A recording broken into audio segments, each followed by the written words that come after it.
కొలవేచ శ్రీధర్. కొల అంటే అరటిపండు, వేచ అంటే అమ్మినవాడు. బెంగాలీ భాషలోనే కొలవేచ అంటే ఎవరైతే అరటిపండులు అమ్ముతాడు, లేదంటే అరటిపండు ఆకులతో తయారు చేసిన కప్పులు, ప్లేటులు అలాంటివి తను అమ్ముతాడనమాట. అమ్మినప్పుడు చైతన్య మహాప్రభు ఏం చేసేవారంటే తన దగ్గరికి వెళ్ళి బేరం ఆడేవారనమాట. శ్రీధర్, నువ్వు చాలా ఎక్కువ ధరలు పెంచావు, అసలు ఇంత కాదు, ఇది ఒక్క ఆనాలో ఇచ్చేయచ్చు అంటే కాదు, ఇది 5 ఆనాలంటే అసలు ఒప్పుకోవారు కాదనమాట. చాలా బేరం ఆడేవారనమాట ఆ శ్రీధర్తోని.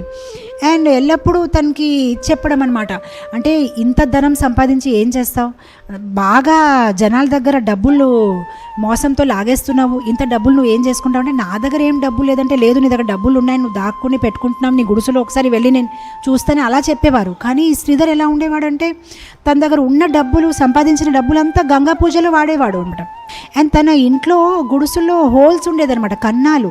సో ఒక్కొక్కసారి చైతన్య మహాప్రభు తనతో వేరేగా మాట్లాడేవారు. శ్రీధర్, నువ్వు ఎందుకు ఇలా చేస్తున్నావు, నీకు అప్పటికే నీ దగ్గర డబ్బులు లేదు కదా, ఎందుకు గంగా పూజలో వాడుతున్నావు, ఆ డబ్బులతో నీ గుడుసు రిపేర్ చేసుకోవచ్చు కదా.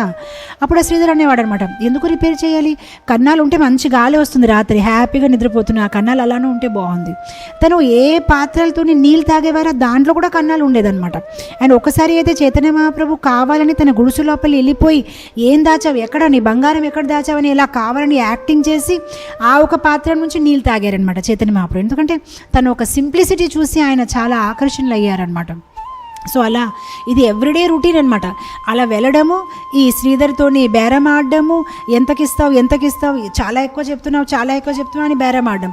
మొత్తం మీద ఈ శ్రీధర్ చెప్పేవాడు అనమాట, సరే అయితే నేను మీకు అమ్మనండి, వెళ్ళిపోండి అంటే, అలా ఎలా వెళ్ళిపోతాను, నేను కొనడానికి వచ్చాను, కొంటాను, నేను మాట్లాడుతున్నాను కదా, పోనీ వేరే వాళ్ళు వచ్చేసి మేము ఇది కొంటామంటే మీరు ఎలా కొంటారండి, మధ్యలో మేము మాట్లాడుతున్నాం కదండి, మీ తర్వాత రండి, మేము ఇప్పుడు మాట్లాడుతున్నాము, మీరు డిస్టర్బ్ చేయకూడదని ఉన్న కస్టమర్స్ అందరినీ పంపించేస్తారు.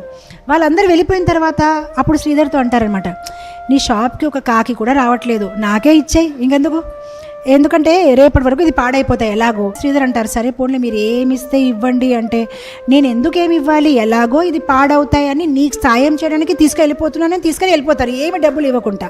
అప్పుడు ఆయన పరిగెత్తారు, అరే ఎంత కొంతైనా ఇవ్వండి అంటే ఇంకా అలా వెళ్ళిపోతారనమాట. సో ఆ శ్రీధర్ ఇంకా అతనికి రోజు ఎవరైనా కొనడానికి వచ్చినప్పటికీ దూరం నుంచి చూస్తే నిమాయ పండిత్ అంటే అప్పుడు అతను తల కొట్టుకుంటాడు, మళ్ళీ బాబోయ్ మళ్ళీ వచ్చాడు, ఇంకా అమ్మడానికి అలౌ చేయడు, ఎవరిని ఇది చేయడు, తను కొన్నాడు అనమాట.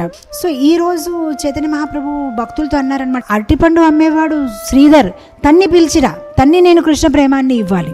కానీ ఆ శ్రీధర్ ఎక్కడున్నాడు, తను ఎలా ఉంటాడు కూడా వాళ్ళకి తెలియదు.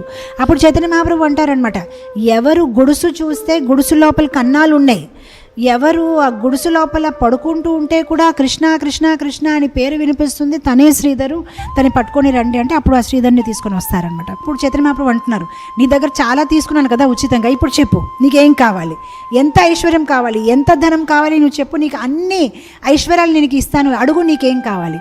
అప్పుడు శ్రీధర్ అడుగుతారనమాట, అయితే నాకు ఒక్కటే కోరిక ఉంది, ఏంటి, ప్రతి జన్మంలో మీరు ఇలా నిమాయ పండిత్ లాగా వచ్చి నాతో బేరం ఆడుకోవాలి, ఇలానే నాతో వాదించాలి, ఎంతకిస్తావు తగ్గిస్తావా లేదా, ఇంతే, ఇదే కావాలి, ఇంకా నాకు ఏ కోరిక లేదు, మిమ్మల్ని నేను అలా చూడాలి, మీరు నాతో ఇలా మాట్లాడాలి, మనం ఇలా వాదించాలి, అదే నాకు కావాలి, నాకు ఇంక ఏమీ వద్దు అని.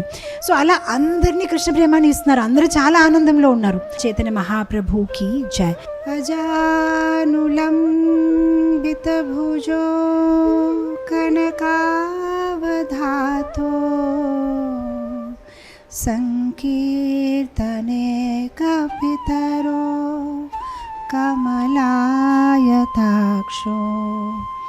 విశ్వాంభరో ద్విజవరో యుగధర్మపాలో